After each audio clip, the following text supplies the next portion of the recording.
Почти 21 миллион камер установлен в России. 103 тысячи из них в Москве, в ваших подъездах и домофонах. Алгоритм в них способен обрабатывать 1 миллиард изображений меньше, чем за полсекунды, с точностью близкой к 100%. Еще полсекунды таким системам нужно, чтобы связаться с базами, в которые поступают другие ваши данные в реальном времени. И тогда они понимают, кто перед камерой. Его нарушения, долги, писал ли он только что экстремистский пост. И не уклоняется ли он от армии. Такой мощи еще никогда не было в руках государственной машины. Технологии принципиально изменили роль государства, его возможности и его силу. И сегодня мы поговорим о предиктивном правосудии, технологий и данных на службе государства и о том, как могут превратить нашу жизнь в ад.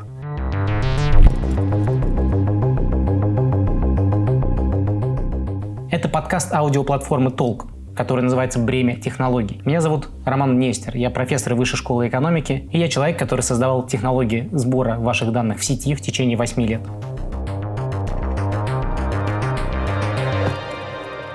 Знаете, тема нашего подкаста должна была быть другой. Я хотел продолжить говорить с вами про этику, вопрос, который занимает меня последние годы, после того, как я столько сделал антиэтичного. Про влияние технологий на наше здоровье, про то, что нам надо менять в устройстве этих технологий. Но в сентябре мы все почувствовали, насколько жестокой и сильной может быть рука государства. Мобилизация, которая случилась 21 сентября, затронула каждого, так или иначе. В стране случилась, на мой взгляд, настоящая социальная катастрофа. И я, конечно, очень остро переживал это. И поэтому мы сегодня говорим про то, что волнует наше общество, что волнует, возможно, всех вас, и что очень сильно волнует меня.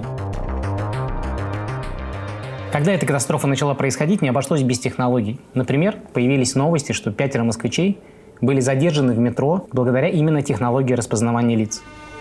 Осторожно, дверь закрывается. И это нечто совершенно новое. За время, когда человек прошел турникет в метро, и пока он едет на эскалаторе, уже можно распознать его лицо, связаться с базами, определить, находится ли он в розыске или уклоняется ли он от призыва, и вызвать наряд полиции, который встретит его внизу. Эти новости заставили многих всерьез запереживать о том, насколько велика вероятность, что государство против воли людей воспользуется такими технологиями в своих целях. Ну, особенно если цели государства и цели гражданина расходятся. Для того, чтобы понять, как в истории мы пришли к этой точке, мы должны понять, что такое государство и какую роль оно играет в нашей жизни. Почему вдруг технологии оказались так важны и в этой точке совершенно изменили отношения между нами и государством. Все дело в том, что государство обладает монополией на насилие и наказание. Государство – единственный субъект, который может с нашего ведома и с нашего разрешения, от нашего имени применять насилие, чтобы обеспечить нашу защиту, нашу безопасность. Так работало много лет. И нам важно понять, что в последние 30 лет принципы обеспечения безопасности стали меняться. Сперва в жизни государства появились такие вещи, как статистика, принципы управления, математические принципы управления обществом. Государство стало смотреть на людей как на большие группы, поведение которых меняется, если нажать на определенные точки. А где-то 30 лет назад с развитием методов математической статистики и социологии стало меняться то, как государство подходит к исправлению и к наказанию. Долгое время принципом было наказывать и перевоспитывать тех, кто представляет опасность для общества. Ну, то есть, если вы конкретно согрешили, государство отводит вас в сторону, наказывает вас у всех на виду, пытается вас исправить и возвращает в общество. И идея была в том, что вот так исправляя тех, кто отклоняется, государство в конце концов сможет сделать общество лучше. Но на смену такой модели пришла новая модель, которую стали называть актуарной моделью правосудия. В ней появилась совершенно новая идея. И сперва она начинается с того, что общество неисправимо. В нем всегда будут нарушения, в нем всегда будут преступники. Сколько ты не исправляй и не сажай людей. А значит, отклонение – это норма, оно будет всегда. И мы не можем добиться ситуации, когда в обществе все будут хорошими гражданами. Нам нужно не исправлять граждан, а нам нужно предотвращать эти отклонения и делать так, чтобы они не случились. Значит, мы смотрим на каждого гражданина в нашем государстве как на источник риска. И мы просто должны просчитать модель риска для каждого конкретного гражданина. Эта идея понравилась и либералам, и консерваторам. Но она появилась задолго до того, как стало возможно в любой момент времени отследить каждого. Эта модель предиктивного правосудия, то есть попытки предсказать, где совершится преступление, с невероятной силой развернулись, когда появились такие технологии, которые могут каждого конкретного человека определить на улице, просчитать для него эти модели риска и практически мгновенно наказать его, предотвращая преступление. Задумайтесь, ведь в этой модели, которую сейчас исповедуют все системы правосудия в мире, каждый является потенциальным преступником. У каждого есть некий профиль риска для окружающих. У вас, у меня. И задача только правильно просчитать этот профиль. То есть мы все как будто бы находимся на таком условно-досрочном освобождении. И стоит нам хотя бы немножко согрешить или совершить намек на то, что мы согрешим, нас можно наказывать. Так устроена система правосудия в государствах. И именно это легло в фундамент так называемых государств слежки. Так сейчас называют общества, в которых слежка за каждым отдельным гражданином становится целью государства. Но мотивы, которым при этом государство пользуется, достаточно благие. Знаете что, друзья, мы с вами в этом подкасте говорим о том, что технологии можно принять по-разному. И часто они приносят в нашу жизнь намного больше удобства и безопасности. Не только несут всякие беды и проблемы. Так вот, сегодня я расскажу как раз об одной из таких хороших технологий, которые помогают. Партнер нашего выпуска – это сервис карьерных консультаций, который называется Career Space. В интернете масса советов, как составить резюме, где применить навыки. Все это обычно дезориентирует, расстраивает, особенно сейчас, когда время и ресурсы ограничены. Когда вам хочется сделать себе классную карьеру, при этом куда идти непонятно. Неясно, как написать хорошее резюме, как найти работу за границей, как проявить себя в новой сфере, чем заниматься, если запутался. Так вот, с этим могут помочь карьерные консультанты. Проблема здесь в том, что обычно такие консультации разовые, длятся всего 1 час. А поддержка и помощь вам реально понадобится на протяжении всего пути. Поэтому Career Space предлагают немного другой вариант, который, на мой взгляд, работает гораздо лучше. Во-первых, вы заранее точно будете знать, что вам помогут, потому что сначала вы заходите на сайт, оставляете заявку, пишете карьерный запрос и ждете ответа от ребят. Они с вами связываются и говорят открыто, смогут ли они вам помочь или нет. Это полезно для обоих сторон, чтобы правильно потратить свое время и деньги. И если только решение есть, то только тогда вы подписку оплачиваете. Во-вторых, под ваш запрос собирается целая команда, которая будет вас сопровождать на протяжении всего карьерного пути. Все будет происходить в чате онлайн. Вы не ограничены в вопросах, текстовые ответы всегда будут с вами. У вас будет четкий план, шаг за шагом с экспертами будете двигаться к достижению вашей карьерной цели. А в-третьих, целый месяц карьерной поддержки по промокоду «Технологии» будет стоить 7990 рублей, что почти на 50% дешевле обычной стоимости подписки на сервис. Так что оставляйте запрос на карьерную поддержку на сайте Career Space по ссылке в описании этого эпизода. Опишите свой карьерный запрос, не забудьте вписать слово «запрос», тот самый промокод «Технологии» и двигайтесь к вашим карьерным целям. Кстати, что по поводу слежки со стороны государства? Тут мы должны вспомнить такую штуку, как общественный договор. Это понятие разработали философы Гоббс и Жан-Жак Руссо еще давным-давно. В этом общественном договоре граждане соглашаются отказаться от части своих свобод и неприкосновенности частной жизни для того, чтобы получить больше безопасности и защищенности. То есть, например, вы лишаетесь возможности причинить вред другим, скажем, напасть на соседа, которого вам угрожает, с ножом, но при этом отдаете все свои права специальным органам, которые сделают это за вас. Кроме того, вы разрешаете по разрешению государства вторгнуться в вашу частную жизнь, обыскать ваш дом, если есть подозрение о том, что вы можете быть опасными для общества. И общественный договор – это обычно что-то положительное, поскольку небольшая жертва своей свободы приводит к значительному выигрышу в безопасности. Именно вот эта пропорция очень важна. Жертва обычно небольшая, но при этом вы спасаете самое ценное, что может быть – вашу собственную жизнь. Самый лучший пример в истории, как после атаки на башни-близнецы специальный акт дал мгновенный доступ к данным звонков миллионов американцев. И ни у кого не возникло тогда вопроса. Все понимали, самолеты смогли подняться и врезаться в эти небоскребы, потому что террористы скоординировались. Они звонили друг другу, они договаривались, а государство просто не видело этого процесса. И теперь, если государство будет видеть, кто кому звонит, как связаны между собой эти люди, откуда они появились, безопасности в обществе будет больше. И вот пример такого общественного договора, который лишил огромное количество американцев приватности, лишил их частной жизни. Прошло примерно 10 лет, после которых люди стали бунтовать и возмущаться. Таким образом, технологии на службе государства – это просто еще один инструмент для безопасности, который может быть оправдан тем же самым образом. Молчаливое согласие граждан отказаться от небольшого количества свободы и частной жизни ради еще большей безопасности. Давайте посмотрим, как государство реализует эту модель. Модель этого прогностического, предиктивного правосудия. Как они предвосхищают преступления, вторгаясь в вашу личную жизнь, забирая вашу приватность, но при этом обеспечивая безопасность. Например, полиция Лос-Анджелеса стала применять такой алгоритм, который называется предпол – Predictive Policing. Эта система берет данные за год о преступлениях, которые были совершены за год и за последние дни в конкретном городе. Затем система усредняет эти данные о преступлениях и тем самым выделяет места, в которых преступлений происходило больше. При этом учитывая, что в каких-то местах преступления в последнее время стали происходить чаще. В результате алгоритм создает такие горячие точки размером 500 на 500 квадратных футов, самым высоким ожидаемым уровнем преступности. А затем полицейским в начале их смены выдаются задания. В рамках этого задания они должны проехать через определенное количество таких точек. Таким образом, полицейский не просто ездит по улицам на свое усмотрение, не патрулирует районы белых и богатых граждан, а ездит по конкретным точкам, которые ему подсказала система. Основатель этой системы утверждал, что человек-аналитик способен предсказать только 2% от совершаемых преступлений, в то время как предпол, вот эта система, может предсказать до 4%. Но что на самом деле случилось в реальности? Получилось так, что в тех местах, где совершалось больше преступлений, полиция проводила больше времени. Проводя там больше времени, она сталкивалась с новыми преступлениями. Эти точки становились еще горячее. И в результате мы получили отряды полиции, которые бесконечно дежурят в районах с этническими меньшинствами и почти не заезжают в районы с богатыми белыми американцами. Это вызвало огромные протесты в обществе. Никому не хочется находиться на улице, когда за тобой постоянно смотрит офицер полиции, который постоянно подозревает в тебе кого-то. И это вызвало огромные протесты.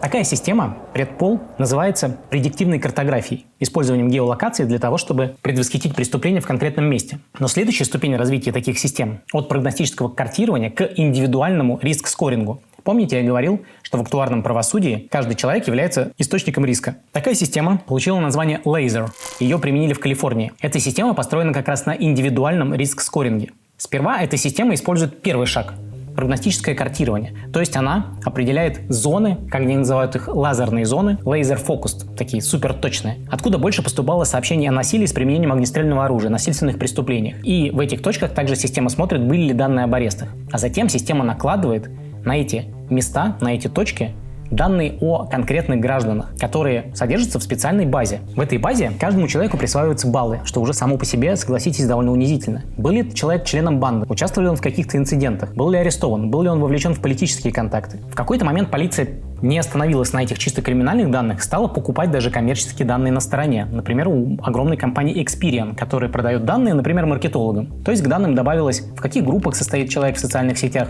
кому он чаще пишет. В результате каждому человеку присвоились какое-то количество баллов, и этот человек попадает в список наблюдения. Полиция получает указание следить за ним, стучать иногда в двери домов, проверяя, не происходит ли там чего-то. Проверять регулярные проверки, отслеживать его автомобиль. Все это без какой-либо санкции суда. Полиция говорит, это оптимизация нашей работы, мы предвосхищаем преступления. Мы делаем это дешевле для налогоплательщика. Но для человека, который попадает под это наблюдение, это самое настоящее наказание без преступления.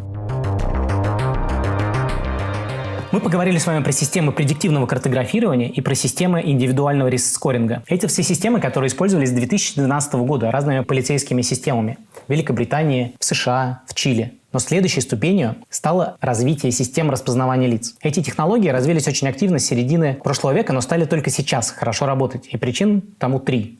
Во-первых, появились действительно мощные компьютеры, которые способны справиться с задачей и которые помещаются в совершенно небольшое пространство. Появились базы данных с фотографиями. Спасибо социальным сетям. В течение почти 10 лет мы очень активно накачивали такие системы своими фотографиями. Раньше их негде было взять в таком количестве. Ну и, конечно, произошел прорыв в развитии нейросетей. Они стали работать гораздо точнее, гораздо быстрее. Как работает такая система? Когда система компьютерного зрения видит ваше лицо, сперва она накладывает на ваше лицо такие прямоугольники в разных плоскостях и находит более светлые и более темные области на изображении. Например, если уследить значение яркости, область глаз будет темнее области щек или лба, а переносица будет светлее бровей. Таким образом, у системы появляется заготовка для лица. Затем вступает в действие биометрический алгоритм. Он расставляет на лице такие точки, по которым впоследствии можно вычислить индивидуальные характеристики человека. Разрез глаз, форму носа, подбородок, расстояние между ними, то, что отличает одного человека от другого. Таких признаков должно быть много, вплоть до нескольких тысяч. Но в целом минимальное количество – это 68 точек. 68 точек достаточно, чтобы с точностью почти в 100% отделить одного человека от другого. В идеале также нам нужно лицо, которое смотрит прямо в камеру, но такая удача бывает редко, особенно если речь идет о распознавании человека в толпе. И поэтому система производит дополнительное преобразование изображения, устраняет повороты, наклон головы, делает 3D-реконструкцию. И таким образом, даже если вы смотрите в полоборота на камеру, можно все равно с помощью применения нейросетевых алгоритмов добиться четкого фронтального снимка. А дальше происходит самое интересное. В бой вступает как раз самая главная нейросеть, которая присваивает каждому лицу вектор признаков. То есть это какое-то число, которое складывается из суммы характеристик лица, расстояние между точками, текстура областей на лице и так далее. И основное правило – такие векторы должны описывать лицо независимо от посторонних факторов – макияжа, прически, возрастных изменений. Таким образом, для системы компьютерного зрения каждое отдельное лицо – это вектор. Этот вектор с большой долей вероятности совпадает с конкретным человеком. И дальше этот вектор уже сравнивается с базой данных, в которой уже предобработаны ваши фотографии, которые тоже превращены в соответствующие вектора. Вектора совпадают – вуаля! Мы видим конкретного человека, а значит, мы можем подгрузить все данные, которые есть про него. Как пишут в рекламе такие компании, в такси можно быстро вычислить неадекватных водителей или пассажиров. В магазинах можно находить грустных покупателей и повышать уровень сервиса. Можно анализировать настроение покупателя на кассе. Или, например, в школе искать скучающих детей и корректировать программу обучения. Как вы можете заметить, здесь речь идет о том, чтобы не просто идентифицировать человека, но еще и определить, какое у него настроение, какие эмоции он испытывает в данный момент. И это открывает огромные возможности. Теперь государство получает в свои руки систему, которая не просто что-то предсказывает, а которая в любую секунду времени видит человека на улице и знает про него в эту же секунду все. Но не только про него. Мэрия Москвы, например, внедрила систему, которая может соединять точки, в которых видели определенное лицо, и в итоге получать траекторию перемещения. То есть можно увидеть не только вас, но и ваши траектории. Но кроме того, можно искать не только подозреваемых, но и сообщников. Смотреть на тех, кто часто появлялся с человеком и в какое время. Это просто идеал прогностического правосудия. Здесь есть мгновенная связь с базами и мгновенное наказание. Например, 21 апреля после протестов в Москве было известно о 115 задержаниях. Задержанным вменяли участие в несогласованной акции, ссылаясь на данные камер видеонаблюдения. Таким образом, к людям просто приходили домой и говорили: наша система определила, что вы были там-то. И это были точно вы, и нам не требуется уже это доказывать. Эти системы были прекрасно опробованы во время ковида. Огромное количество людей, среди которых несколько моих знакомых, получали штрафы, если они выходили вынести мусор, находясь на принудительном карантине. Им просто приходило сообщение, в котором была фотография с их лицом, фамилия, имя, отчество, время нарушения и штраф. И человеку нечего было возразить.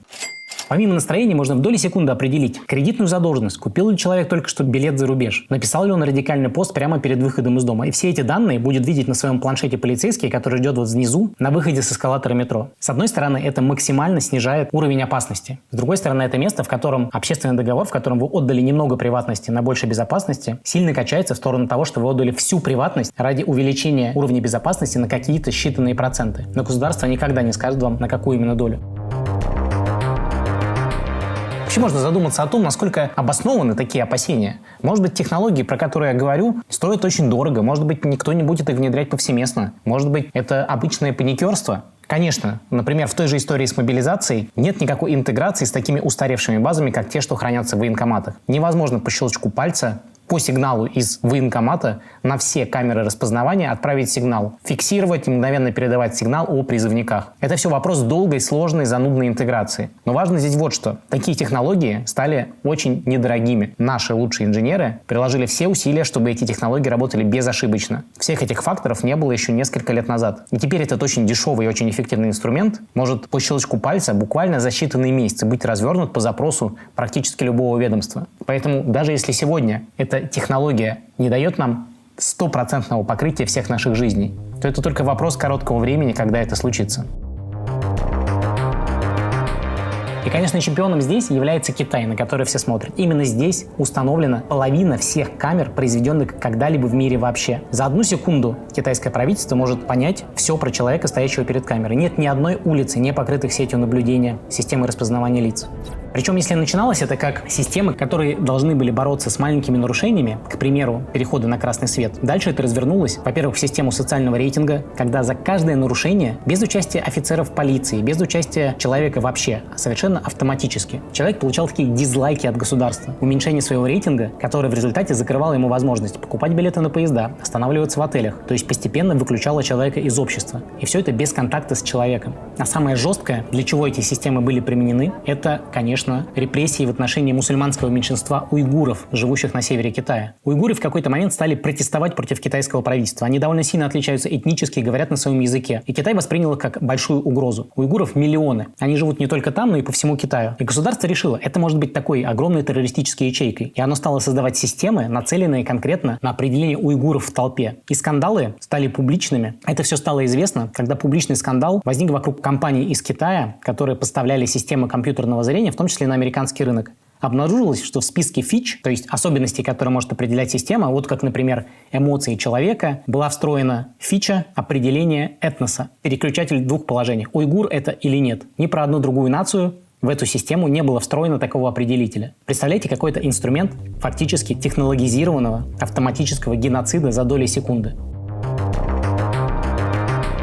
Огромная проблема с внедрением таких технологий в нашу жизнь состоит в том, что здесь не получается дискуссии. Если коммерческой компании вы можете сказать: я не буду вами пользоваться, то здесь государство всегда вам говорит: это ради безопасности. Ты что, готов, чтобы больше людей погибло, но мы бы не читали твою переписку или смотрели в твои социальные сети? Ты же законопослушный гражданин. Чего тебе бояться? И такая модель позволяет авторитарным государствам становиться все сильнее. И именно этим путем авторитарное государство, то есть замыкающее всю власть на себе, превращается в тоталитарное. То есть государство, которое вторгается в жизнь каждого гражданина. Кроме того, нельзя забывать и о вероятности ошибки. В каждом определении лица заложены проценты ошибки. И человек может запросто оказаться в тюрьме через систему предиктивного правосудия, и только через продолжительное время может быть обнаружено, что алгоритм совершил ошибку.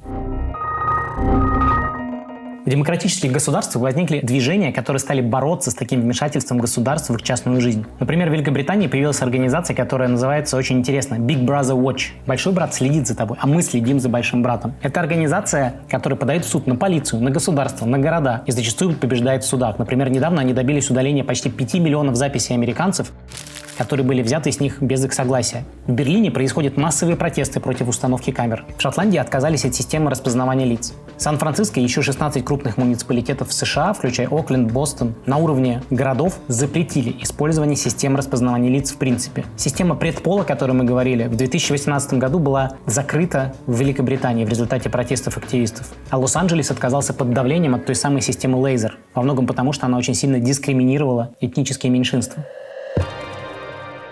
Но противодействие может быть направлено не только на государство. Эти системы создают такие же люди, как вы или я. Создают талантливые инженеры, которые все свои силы вкладывают в создание мощных работающих алгоритмов. Например, громким стал случай, когда один из активистов в России после массовых задержаний оппозиционеров на основе системы распознавания лиц сделал публичными данные всех сотрудников NT Club, компании, которая разработала для Москвы эти системы слежения и распознавания. Он не крал ниоткуда данные. Все эти сотрудники сами создали свои анкеты в LinkedIn. Но это был первый пример, когда всех этих людей вывели на свет и сказали: друзья, именно вы своей повседневной работой превращаете нашу жизнь в ад. И это то, как общество развивается, то, как общество может создавать новый общественный договор внутри себя. И это впервые затронуло инженеров, дата-сайентистов и разработчиков. И я уверен, этот тренд будет развиваться еще сильнее. Но только ли в такой ад могут превращать наши взаимоотношения с государством технологии? Совсем нет. И есть хороший пример. Это Тайвань. Это государство, вернее, государство это или нет, об этом стоит поговорить с Китайской Народной Республикой, которая цифровизировалась так, как ни одно другое на планете. И то, какие сервисы внедрял Тайвань у себя внутри, заставляет верить, что технологии могут делать демократию той, как она задумывалась еще в Древней Греции, когда каждый гражданин участвует в принятии важных решений для государства, когда решения не узурпируются отдельными элитными группами. В Тайване как раз создали технологию, которая получила название полис, то есть систему, позволяющую разворачивать и проводить легитимные такие мини-референдумы по важным вопросам, что включает людей в принятие решений и решает проблему непредставленности в руководстве страной. Создаются цифровые пространства для общения и программируются тут же в соответствии с реальными потребностями в коммуникации. Когда, например, соседям нужно обсудить заставленный машинный двор, в результате проголосовать, и это решение будет легитимным. Следующий шаг, к которому мы можем пойти, это алгократия или киберократия. И нет, речь не про антиутопию, когда злые железные роботы управляют нами. Как ни забавно, еще в 1962 году академик Харкевич из Российской академии наук впервые придумал идею самообучающихся систем, которые могут участвовать в управлении государством. Далее эта система получила несколько шагов развития, и с 2013 года ее уже стали всерьез обсуждать как модель управления государством, в которую входят умные города, в которых распределение ресурсов и управление потоками происходит с помощью алгоритмов, а не отдельных чиновников. Система репутации. Представьте, что вы можете даунвотить, дизлайкать политика, который принимает самый адский закон, и он лишает права на законотворчество. Это смарт-контракты, безусловные договоренности, которые выполняются в любом случае. Это совершенно эффективное образование, это выражение воли людей. Подумайте, законы, самые широкие, например, «не убей», должны оставаться такими, но право применения должно очень быстро совершенствоваться, как компьютерный код. Логично для этого использовать компьютеры, делать государство быстрым, модернизировать его со скоростью компьютерного кода. Я уверен, что, будучи внедренными, такие системы могут сделать нашу жизнь гораздо лучше, а общество гораздо справедливее. Я думаю, мы должны бороться против безграничного вторжения в нашу личную жизнь. Мы должны бороться за технологии, которые защищают нас, но не разрушают нашу приватность. И я уверен, что мы можем достичь настоящей эффективной демократии, справедливого, хорошего, светлого общества с помощью технологий. Главное вовремя туда повернуть. Это был подкаст «Бремя технологий». Меня зовут Роман Нестер. Этот подкаст сделан вместе с аудиоплатформой Толк. Оставайтесь на связи, впереди у нас много интересного.